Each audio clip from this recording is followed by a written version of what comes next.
There are things that every business confronts that modern technology and lateral thinking can help you overcome. So take a page from the data center story. If you can't eliminate the obstacle, reimagine it. It's a reminder that, my first instinct was, based on my limited knowledge, they're going to run up against an infrastructure cap. But maybe not. Welcome back, everyone, to Firm Factor. Today, there's an emerging AI infrastructure trend that solves a top-level problem many law firms face. It's worth understanding and relevant for today's topic, which is bottlenecks to growth. Now, AI is obviously the dominant business story right now, of last year, the year before that, and my strong guess is also the business story of 2026. Depending on what you're counting as AI, the industry drove somewhere between half and 90% of US GDP growth in 2025. Now, that is wild if you stop to think about it. And those AI models we all use, or curse, depending on your opinion, every day run on what's called data centers. These massive facilities where the models both get trained and our requests and usage get processed. Now, data centers are typically giant, boxy buildings with the architectural appeal of a Costco and a warehouse. Right. Obviously, no one wants one in their backyard. But here's the thing, they need massive infrastructure requirements, power grids, fiber networks, and water for cooling and heat management. You can't just dump one in the desert and call it a day. They have to go in someone's neighborhood because you need the civil infrastructure to support them. Local opposition to these giant projects obviously cause delays. Because nobody wants one of those nearby. They're and they're energy consumers. They're going to raise energy prices nearby, and I cannot understate. So data centers do not use water, quote unquote, but they borrow it. They borrow it, and it also usually has to be decontaminated or in some way processed after usage. It's not a neutral use. So it puts even more water demands on local infrastructure, and the places where there is lots of space tends to be here in the United States anyways. The places with lots of space also tend to be hot. Heat constraints are a major factor. And the only exception to that is Alaska. Plenty of room out in the middle of Texas for data centers, but you got to get water there and cool it and so forth. And I was actually just reading a piece about data centers in Alaska to help with the cooling issue. Like Norway makes a ton of money off of data centers because the air conditioning is cheaper because it's frozen. Right. But the problem with Alaska is that it misses the infrastructure requirement. You can't. Sure, it's the AC is cheaper, but to get power out into the middle of the mountains on an ice field somewhere, and there's challenges building on permafrost because what if the permafrost melts? There's just cascading issues with building these things anywhere where it's easy. That's why Sam Altman is requesting like $1.2 trillion to build more AI infrastructure. They build them near waterways. There's the big one outside of Portland that Google had years ago out in the Dalles. And a lot of communities oppose these projects for reasons valid and not. There's a lot of local opposition, which in an industry where a company's valuation depends on shipping products faster than the competitors, it's a nightmare to get that additional bandwidth, both to train a better model, which the data is the bottleneck, and building data centers quickly in the right spots has become the AI industry's biggest constraint because their informatics are super quick to set up as a business. They tend to scale very quickly, and then they usually hit something like a hard plateau. There's some challenge that is extremely either capital intensive or manpower intensive to break past, and all the AI companies are running into that right now. Look, this is outside my area of expertise, but my guess is that this is not a bottleneck that's going to be solved easily.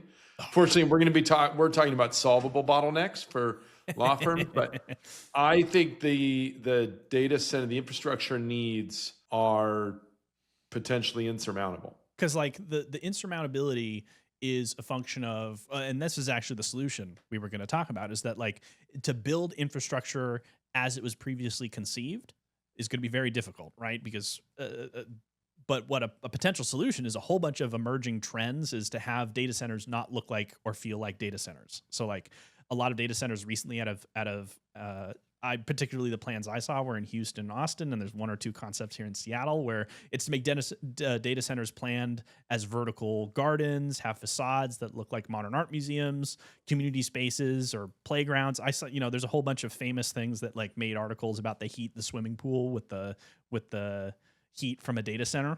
There's small data centers where you'd boil the water with a large facility, but waste heat recycling.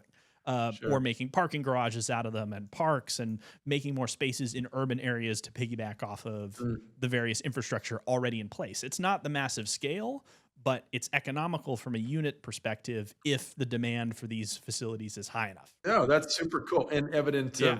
of human innovation, human ingenuity. Yeah. Of course, reimagine them and make them not something that everybody wants, out of their neighborhoods. Yeah. Yeah, Yeah. I mean, fascinating. and that's why this matters, right? Because beyond big tech, every business or enterprise, including law firms, face some sort of bottleneck. And you won't ever be able to avoid them because that's the nature of reality, but you will be able to maybe mitigate them or go around their edges. Smaller law firms lose talent to big law, for example. They get stuck serving a 2-mile radius, or they're too niche a local community, or they sweat over downtown office rent or prices. There are things that every business confronts that modern technology and lateral thinking can help you overcome. So take a page from the data center story. If you can't eliminate the obstacle, reimagine it. It's a reminder that, my first instinct was based on my limited knowledge, they're going to run up against an infrastructure cap. But maybe not. Maybe there's a way to be smarter than that.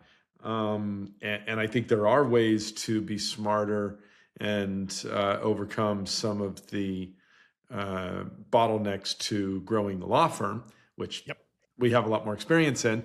And it requires the same kind of big picture viewpoint and willing to roll up your sleeves and try things and get to work and make things differently. So I mean, and it's so interesting because talking about the data infrastructure issue is that it's not just, it's interesting here in America, the bottleneck isn't per se the power generation, it's transport and storage, right? Our power lines simply can't move enough power through the grid and sustain our civilian use at the same time. And part of piggybacking off of that problem, it's storing the data, the energy to run the data centers efficiently for off-peak hours, right? Because right now we use a whole ton of energy, particularly at noon when everyone's using their air conditioners, et cetera. And then power consumption on average sort of declines on a bell curve. And they haven't found a way to sort of moderate that. So for example, a good analogy I use is those big water towers that a lot of municipalities across the world have. Those water towers exist because a small generator a small pump pumps water at a slow, constant rate into the water tower. It's basically stored kinetic energy. And then that way, when the community usage exceeds the capacity of the pump, it just pulls from the gravity of the water tower. And then the pump catches up with the lost work overnight when no one is using their water on average. Right. And so what you get is huge fluctuations in demand that can be met by a much lower capacity. And I always like using that analogy with the law firms I work with, because they're like, how do I build enough capacity to serve all this? I'm like, well, you don't have a uniform level of volatility across your business. What you really have is surges in demand. Yeah. Well, and that dovetails nicely with, the bottleneck that I was going to be talking about. Like and follow the show if you're enjoying it, and we'll be right back. Support for the show comes from LegalRev. They don't just market law firms, they grow them. With smart SEO, Google Ads, web design, and AI-ready search strategies, they make sure your next client finds you first. If you're ready to win online, go to legalrev.com/factor. That's legalrev.com/factor. Thanks for sticking with us.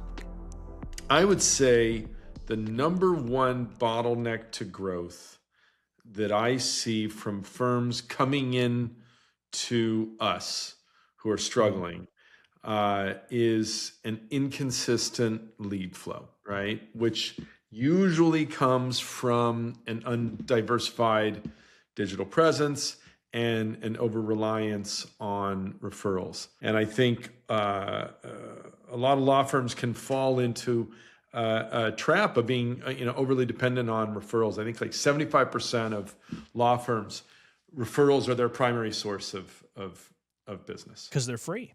Well, it's and referrals are gold, right? Yeah. And should be treasured as such, but they are very difficult to throttle, to control, to scale in any way. How do you get more referrals? Well, there are a lot of ways to get more leads in different ways. Referrals are in one source, right? And I've seen the firms that succeed treat that as part of a multi-channel process across search, managing reviews, and focusing on the intake process, right? I mean, essentially, you want to be easy to find, you want to be easy to trust, and you want to be easy to contact. Easy to get in hold with is like so easy to get a hold of. I am often surprised by how much referrals are taken for granted. They deserve respect.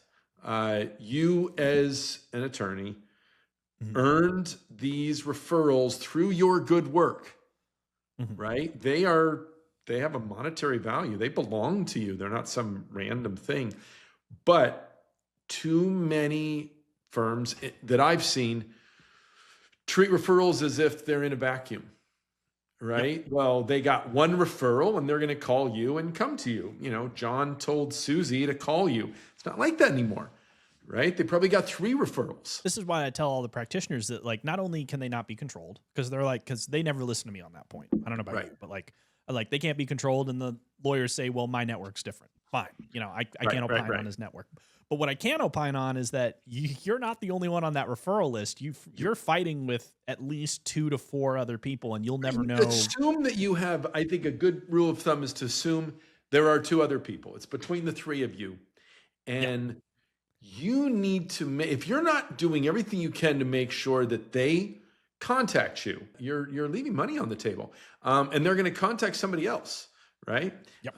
Look, the buying journey of somebody looking for a law firm, it's not just about the referral from somebody to somebody on a message, however it happens. It moves online, and they go check you out. You know, there was a study I read that 98% of the people said they would go check out an attorney's reviews before they hired him. Almost everybody. And something like 89% of them said they wouldn't hire a firm that didn't have a 4-star or better average, right? I've heard over and over the years that people, when I say my clients, they don't care about their reviews. And that's okay, but other people do. When I took over Hemet Law's reputation management 7 years ago, we had 3.1 stars on Google, right? And now we oscillate between 4.8, 4.9. Is our average. I remember it was a challenge, and it was, you were, and I think something that is really important, that was not part of what I was going to talk about today, but is getting the most out of your marketing spend. If you have a 3.5 rating and you're spending thousands of dollars on ads, you are handicapping yourself, because those ads are not going to convert as well if those people see the reviews. Right. Yep. So, look, I think that often the lowest hanging fruit is the hardest to see. Make sure that these referrals find what they're looking for. Right.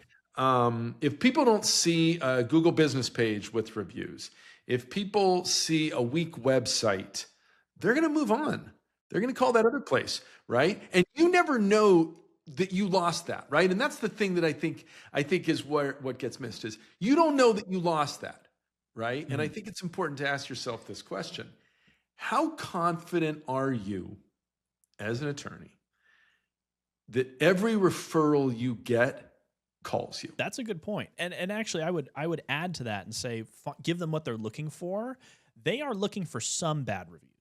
Right, a 5-star rating. You're looking for a human presence, as somebody who, who's gonna get back to their phone calls, not take advantage of them, and do their best. I mean, it's actually a kind of a low bar, because I think if people are anything like me, they want the first referral to be the one. Yeah, I don't want to have to call 3 guys. 3 people, right? I want the first one to be right. That was my gut. I went with the first one first. The referral from John, who gave me a good referral before. If you meet the criteria of just, a threshold of trust and respectability, and human, right? They're looking, a referral is looking for a reason not to hire you. That's exactly it.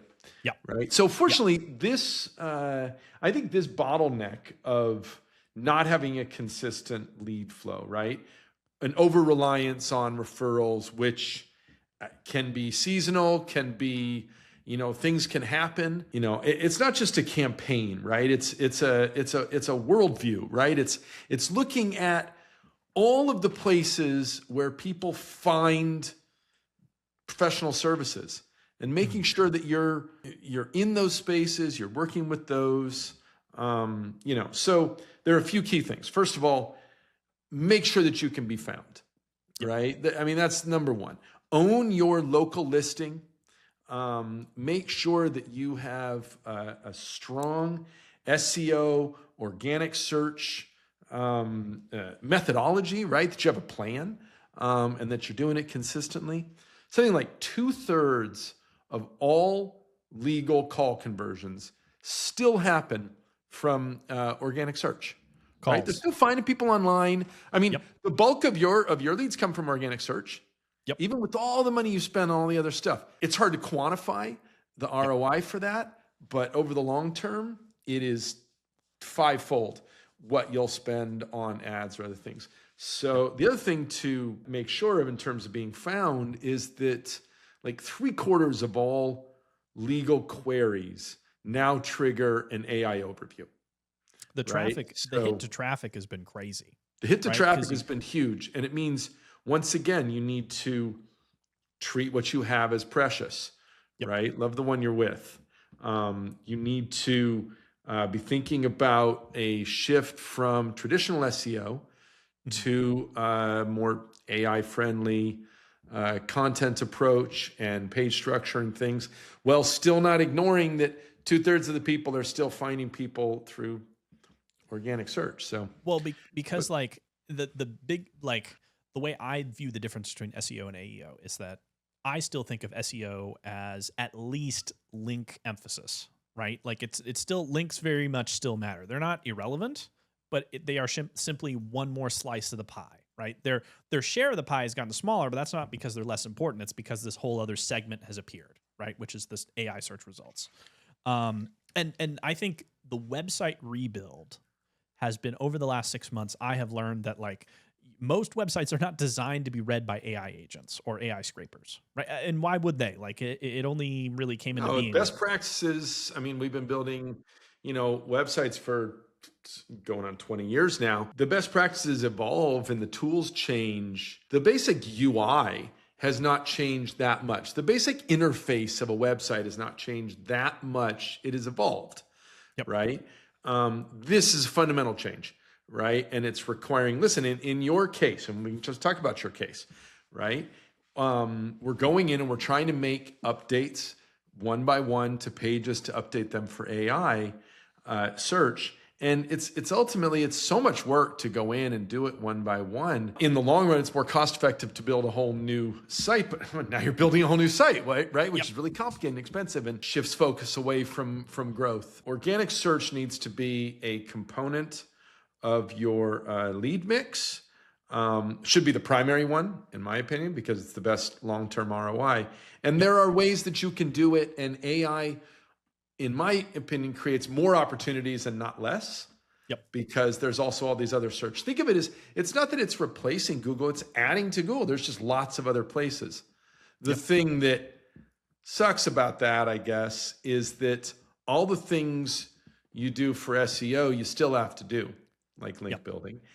And then you got to do a bunch of extra stuff for AI. It's not like, it just makes it more expensive and more competitive. And meanwhile, paid ads are going up. One of the other things I wanted to say in terms of addressing the bottleneck to consistent lead volume is, in the same way that I think you need to respect referrals, you also really need to respect every review opportunity and the power of good reviews and how they impact everything. And responding to bad ones.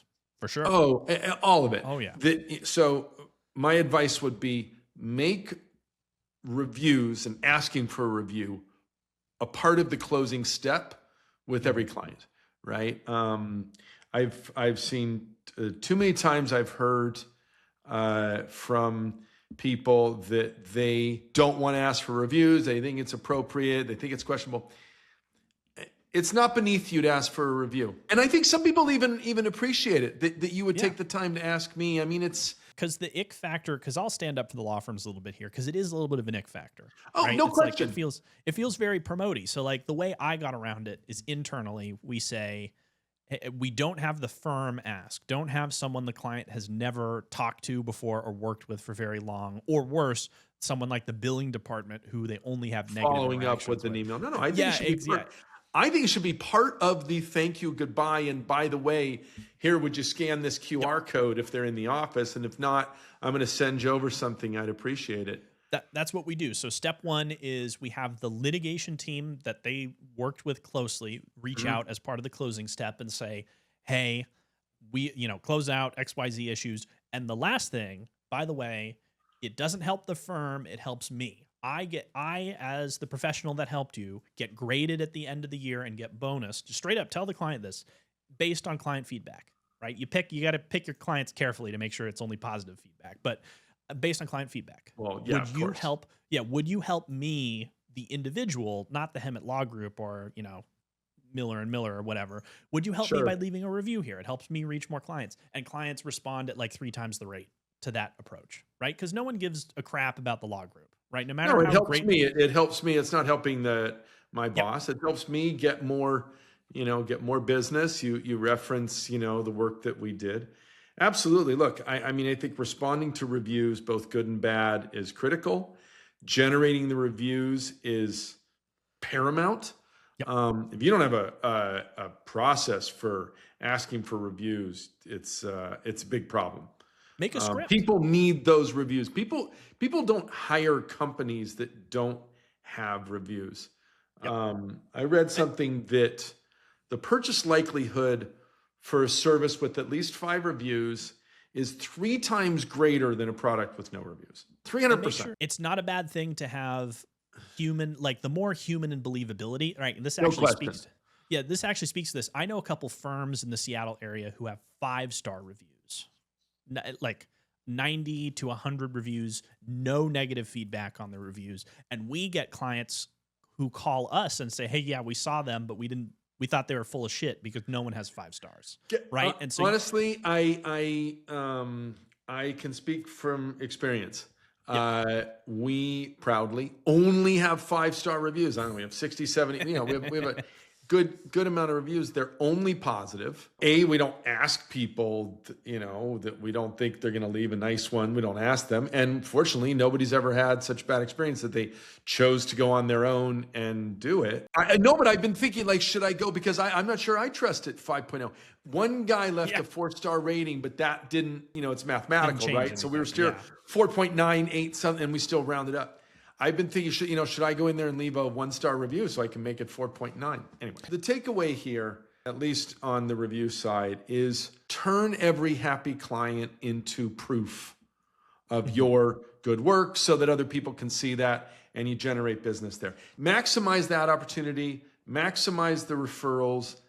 Neither of these things necessarily cost money. I mean, you need to have a presentable website when they find you, but getting yourself good reviews, that just takes a little extra legwork. Reviews and like we've been saying this over and over again, the age of AI is in search of human authenticity, right?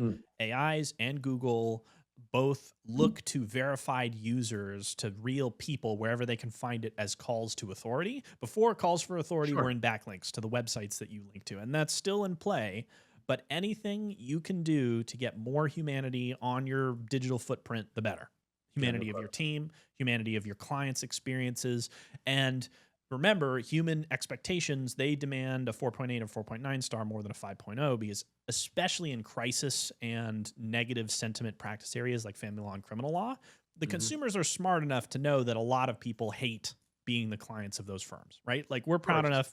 We're not so proud to admit that like most of our divorce clients would have preferred to never need us, which is something we tell them. The only other thing I would add in terms of dealing with the bottleneck of inconsistent lead flow is, if you don't know your numbers, you can't improve. Poorly tracked data, I think, is a huge bottleneck to growth. So many times do I hear that people have a sense of things being better or worse, or it feels like it was busier before or whatever. And that sense is often wrong. Yep. And also, that's not any way to run a business. Yep. Look, two firms can spend the same amount of money and get very different results, all other things being equal. And the firm that tracks its source data knows why. And they're able to correct and they're able to improve. And I think this is surprisingly underutilized, I guess, the power of the data that law firms have in terms of understanding what kind of cases are more valuable and how do you connect your marketing with that. My conclusion on the recommendations of things you can do, try to build a diversified lead source, right? That is referrals, but also organic search, also paid search, which is the only one that you can really throttle up and down as necessary. As you know, you use it to throttle up and down. And it doesn't always do it exactly as you want, as you've found, but it is more controllable than any of the other things. Because it's a bidding market, right? We always have to remember it's a bidding market. And so when you turn up the heat for too long, and you have other responsive competitors looking for the same leads in the same geography in the same market, the trend only goes up over time. Yeah, of course. Yeah, and the overall trend in the industry has been way, way up. Because of that, because of the cost now, it's really critical to not dabble in, I think, in anything in business, but specifically in paid ads. Yep. You spend $300 a month on ads or a few $100 on this or that, and in today's market, you're not going to get anything out of that. And in a competitive market, you're just throwing money away. So, in PI, the sort of squint at it rule of thumb is that you need at least 10 grand a month just to hit the map somewhere for PI practice, right? Usually way more, but like for the competitive firms that want to grow, if I know nothing about their practice and they're like, what should I spend on our marketing? I'm like, no less than 10%. I mean, I'm biased, obviously, but because want marketing. Well, I can see that, yeah, I have a marketing company, right? So, but I can see that something is working and that it could be scaled up and they would get a corresponding return, and they just don't. Right? Yep. They kind of reach a threshold. I'm amazed at how often I talk to somebody that says they could be, much busier, but they never say anything to us about it. I mean, we can help you be busier, right? I mean, that's just they're in this, maybe they're more comfortable in a state of need, but or they don't really know what to spend their money on, and they don't know how it'll work. Not everybody gets an agency they can trust and that's a good partner. If you can find somebody that you can trust that can help you grow, you kind of have to go all in, not at once, but you have to be prepared to commit to this over a few years. And if you're in a town like Seattle and you want to rank for divorce attorney, it's a long-term play. I was just talking, like literally right before we sat down to record, I was just talking with a business attorney, and and actually, as it happens, he's 2 blocks that way. I didn't even realize it. And I actually looked out my window and I was like, oh, I can see your building from my office window. Anyways, and I was talking with him and he was like, yeah, I've got one associate and I've got an assistant in the Philippines and I've been doing this for 4 years. He's former in-house from Amazon. And he was like, I've got a system. I only work with entrepreneurs and startups. And I do a Series A or a fundraise round, which is very complicated, but I'd rather not do those because I'd rather do 30 business formations a month. And because I don't have to work on those. My assistants, my associates do that for me. And he was like, and I want to grow the business. And I'm like, that seems to be working really well. He has no marketing problems. He He has a pipeline coming in because it's consistent, and he's discerning about who. I mean, we can get into this for intake, but it was just such a fascinating conversation because out of all the law firms, I get like 10, somewhere between 6 and 10 lawyers a week reach out with general questions about practice management because they find me somewhere online. And they're always like, I've never even heard the word systematize before. And he was saying it constantly because I was like, I've got a system, I can do agreements, we have an in-house document manager, and I want to keep it that way. And I'm like, that's so cool. I love it. Yeah, because he started with nothing because he was former in-house, and so unlike most transactional attorneys, he had no network to take referrals. So when he struck out on his own, he had to be ruthless and figure out this paid ad thing super fast because he had no crutches, right? There was nothing to fall back on. The referral thing is, I think that's the fruit of the poisonous tree. Is right. They get just enough business to stay in business from referrals, and they think, well, more of this, right? But and they're overly dependent on it, Yep. right? And it's not a controllable source. But the dabbling thing is really apropos because that's what we do all the time, right? Is we're like, we never start with the dollar, right? Well, we start with the outcome in all decisions. This includes marketing. I mean, you guys have experienced this a lot. We were always like, here's what we want. What will it take to get from A to B? Is that outcome worth the expense that we explore to achieve it? And if yes, it almost doesn't matter what the cost is, right? If I could pay a guy $5 million and guarantee a $1 billion return, that's a no-brainer. Up to like $900 million, I'd find a way to get that money if it was in theory 100% guarantee, right? But lawyers never think that way. They always start with like that. Well, how much will it cost? And I'm like, who cares what it costs if you get this X return, right? Like the budget. And then I always heard from your team when we first started working with you guys years ago, they were always like, well, what's your budget? And I'm like, I don't know. You guys are the experts here. You tell me, you tell me what it'll cost, and I'll find you the money. And that's part of why our relationship has worked out for so long, right? Because we never hamstring ourselves. Like for all of our many faults and how engaged we are and how demanding we are as a vet, I'm well aware of all of those things. Your team has been awesome, babysitting me. I never want either my team or my vendors or my relationships, whoever I may be dealing with, I never want them saying that we failed because we failed to give them enough resources, opportunity, time, whatever it may be, right? We fail for plenty of other reasons, right? But that is one of the few that is in our control. And so to commit is the only way we have known to greatly increase the chances of success. We'll be back after a brief word from our sponsors. Support for the show comes from Time. Time captures every billable email on cases and turns them into client-friendly time entry descriptions completely hands-free. No more lost time, no more pre-billing reviews, just up to 30% more revenue. Get a free demo at thyme.org/factor. That's time.org/factor. Thanks for your patience. Welcome back.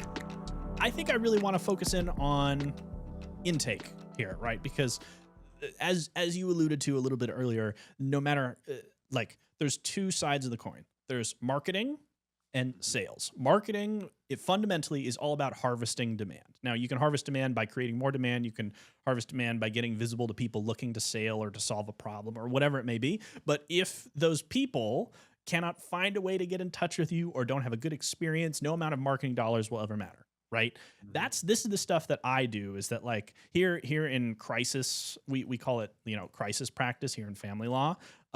We convert usually somewhere between 50 and 60% of the people who consult with us. Right. And part of our mission, and now about 20% of those people choose not to hire us because usually it's because we give them news they don't want to hear. Because, it's like, hey, can I get custody of my kids? We say no, because we want to give them true and accurate information. They move on.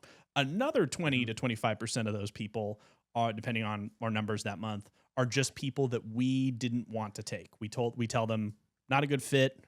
Your expectations aren't right for us. We're just not the right office. But about the 50 to 60% of people who consult with us, they're a good fit. We bring them in, and that's a feature, not a bug, right? If we're ever hitting a point where we're hiring every single person who comes to the door, that indicates that there are big problems to come. And the first step of that process is to make sure, are we answering the phones? So I don't know if you may know this, Darren, but in 2025 we commissioned the largest survey. It is specifically the family law offices, but we called and emailed literally half of the family law industry in Washington State, and we could only get in touch with about like heard anything at all, let alone anything from how to sign up or more information. We heard nothing at all from about 70% of them. It's crazy. Right. Like we couldn't even get it to email or hundreds Doesn't surprise me one bit. Yeah. In 2026, the industry benchmark for like excellent response time is under 5 minutes, like for most B2C brands. And prospects who receive a response within 5 minutes are 21 times more likely to retain counsel compared to those who just wait 30 minutes. And so the curve is almost exponential. The faster you can meet with someone, the better. Right. And so a conservative estimate is like 35 to 50% of legal consumers like hire the first attorney who returns their call. And this lines up with human psychology. Humans aren't guaranteed to hire the first option, but they strongly tend towards it as long as they don't see another reason, not to hire you. It's the path of least resistance, right? The first one works. Why would I keep looking? I found what I wanted, and we're not, I don't want to think that it's that we settle. It's that we have a group of expectations and they are met. And now we are moving on to the more important thing, which is the issue I'm addressing or the thing I want to achieve with this situation, as opposed to which one. Yeah. And I think, it's critical. Look, it's so silly to say you have to answer the phone, but literally, I tell people repeatedly, you have to answer the phone. We can only make people call you. We can't answer the phone for you, at least not yet, right? And we can't make them hire you. We can't make them have a good experience with the person. One thing I've seen that I'm not sure if this is something that you guys do is I'm not convinced that it's always the best thing to have the attorney be the first person they talk to. Never. Something given has no value.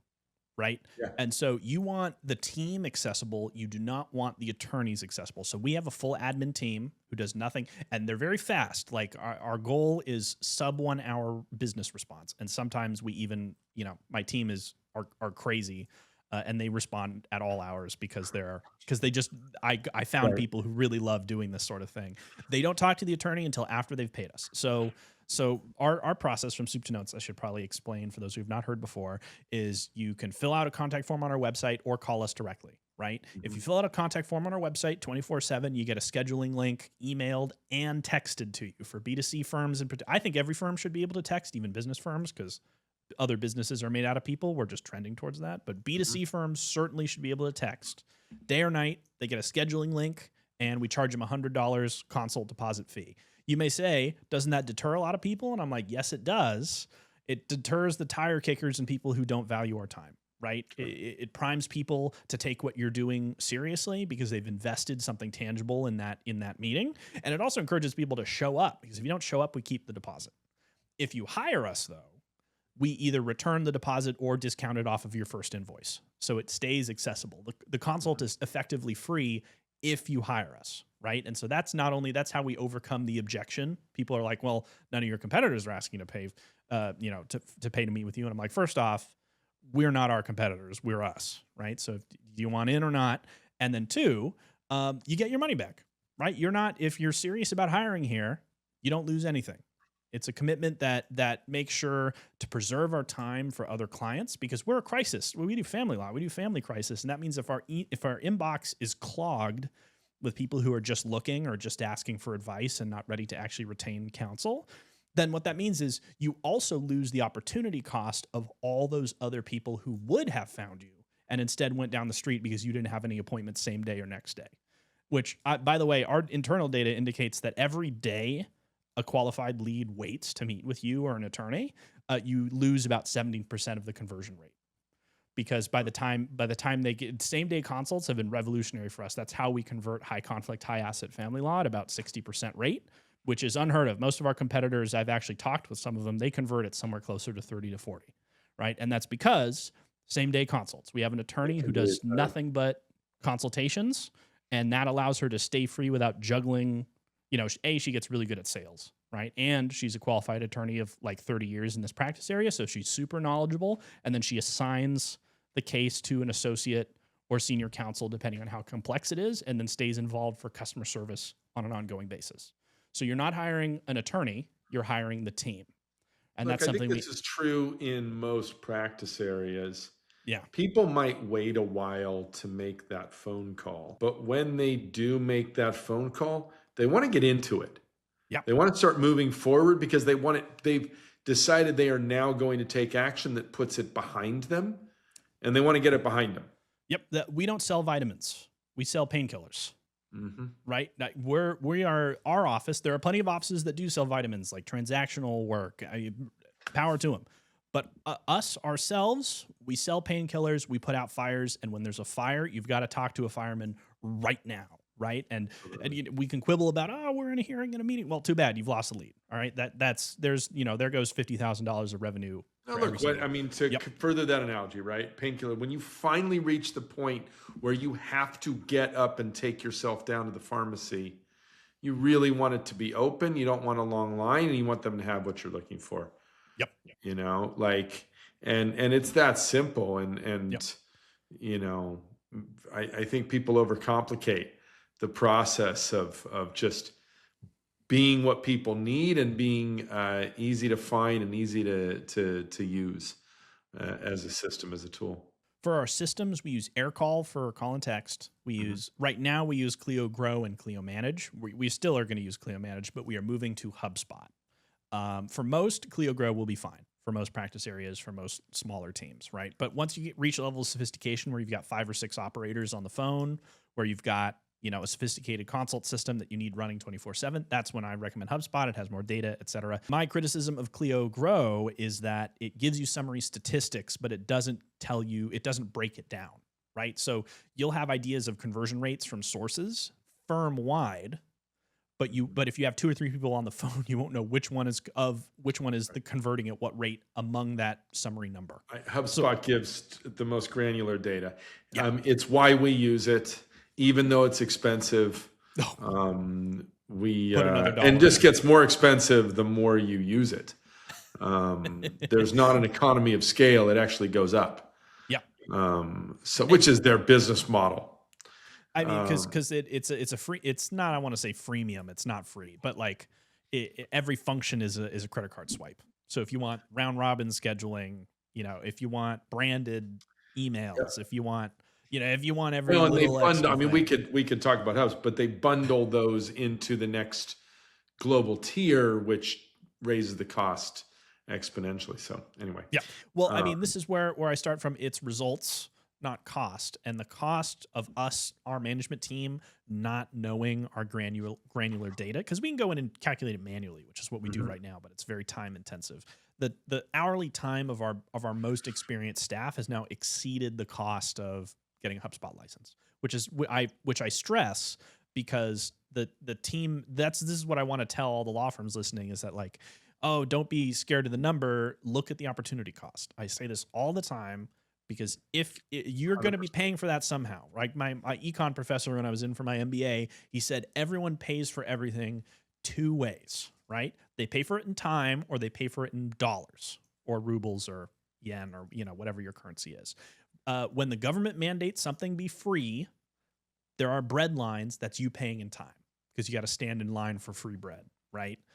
Which creates many economic problems of its own. But on the other hand, when something is super expensive but very fast, you don't pay for it in time, you pay for it in dollars, and people with lots of money tend to value their time much more. Well, I think Americans by default err on the money versus time side. Yeah. Right? Yeah. I'll pay money to save that time so that I can waste that time scrolling social media. Don't get me started. Well, for those of you in the audience, you should know that like I have this day job, and then I am also a law student, or I've been a law student or a master's student during that time. And so that's where my school time comes from. It comes from the 10 hours minimum a week I spent on chores, doing dishes, whatever it may have been, shopping, that you spend anyways. It's worth it for me in my particular case, because I spend it on something else. That time itself is currency. And so goes for like consultations, because everyone looks at the unitized cost of getting a lead in. Everyone looks at like, hey, did we get a client? But my thought for consultations is that you shouldn't have the goal to get as many consults as possible. Your ultimate goal is to get as many clients as possible. Now for us, right, and the difference is that like feel okay charging. So in terms of intakes, what are your key recommendations? Key takeaways, I think you should be fast and excellent and all those things, but you've only had to pick one. Speed is more important than quality, right? Your speed to lead, call your own firm as a mystery shopper to give it a shot. You may have set up your intake process like 2 or 3 years ago. You will be shocked at what you will find. You'll have an assistant who, mumbles on the phone, or no one will get back to like the lived experience. This distance between management and the intake experience can be quite quite significant. So I'd say just have a friend call your firm, someone your team wouldn't recognize, and just tell them how the intake process was, with an eye for speed to how fast you get back to someone. And if you have the sophistication, an auto scheduler on your website that asks the questions your intake team would ask. Smith.ai is nice. Your answering services for after hours, I would recommend particularly if you're a crisis practice. Your experience will be hit and miss with them, as I think even this, Darren. You might have worked with various answering services. Yeah, it's hit or miss. But I'd rather have somebody answer the phone than not. It's better than nothing. Exactly. And then 2, stop treating intake as a mere admin project. Like, it's your firm's most important sales function, and it's also your introduction and interface to the outside world. Because once they're in, they're past the gatekeeper, and it's the primary. It's the first experience these people have.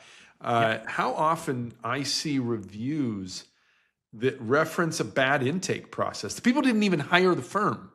But they had a bad experience talking to whoever on the phone, and then they had it's such a bad expectation that they ended up leaving a bad review just about calling the people up, which is even I believe it's a violation of the Google guideline. They're supposed to have actually hired or used the service. But if Google enforces them is another thing. But yes, you're absolutely correct. Yeah, and I think it's relevant. The person was rude who answered the phone. I want to know that.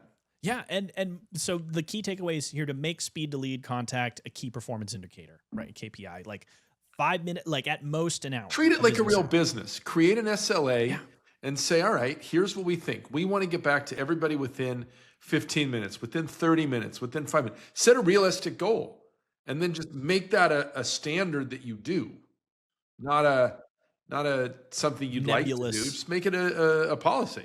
Yeah, and get specific. Like, there's nothing wrong with hiring one person to do nothing but watch the phone and inbox. We have several admin team members that are sort of generalists, but we have one person, and we're just like, you are the master of the inbox. There's someone to hold accountable. There's someone to commend if things go right, which is also important. You need to compliment when don't just catch people doing things wrong. I do the same exact thing, and catch people doing things right. It doesn't have to be it can be an entry-level person. Right? Who's just trained properly, in what the customer experience is. But there should be a way that the phone is answered. There should be a script, everything should be thought out like it's a real business, because it is a real business. And I also think online schedulers, MyCase, Calendly, Clio Grow, HubSpot, they all have an automatic scheduler of some function on them. Use them. And then also get e-signatures, right? And don't make the client work to never leave the client wondering what the next step is after the meeting. Send the rep letter if they're an acceptable client. Don't wait for the client to ask for it. Don't wait for confirmation. Have an SOP that's like, we send it right away after the meeting. It'll sit in the client's inbox, and if they don't hire, that's on them. And then maybe follow up once or twice, right? There's lots of things. With that structure, you can probably get away with not having, you shouldn't have the attorney answering the phone. You should have a staff member who is knowledgeable and experienced, but preserves your access, because the opportunity cost of having a biller that charges $600 an hour doing secretary work is so high, it's just not worth it for you. I hear people say, and I think it's a misnomer. But I hear people say, well, the people are calling, they like that they get an attorney on the phone right away. They like that it's me and they don't have to go through somebody else. My guess is they're wrong, right? That's just what they know, and that's how they do it, and they've told themselves that, and it's afraid to delegate it, perhaps, that somebody else won't handle it as well. But I think people don't call up a law firm expecting to get the person on the phone. I don't call up a dental office expecting to get the dentist on the phone. I assume they're busy. Well, that's a great way to put it, but I actually think your clients are right in that assessment. People do like talking to the attorney right away, but the nuance is that the client who they are talking to. If there's no gatekeeper, 80% of the people they're talking to are just looky-loos looking for free advice. Right. So of course, you're right. They probably do. I mean, if I call up, I would love to get the guy right on the phone. Yeah, exactly. Right. But that's not the goal. The goal is paying long-term clients, not random guys on the phone who like talking to you, right? And so that's not the nuance. Lots of prospect calls that don't pay you anything. Yeah, you got to get used to hearing no, right? Because you're not looking to talk to every single person who comes to your door. You're looking to talk to people who are willing to pay you. And I think that's it for this week, folks. I so appreciate you joining us on Firm Factor. We'll see you again next week or shortly thereafter. I'm hoping you guys are having a good new year. Cheers.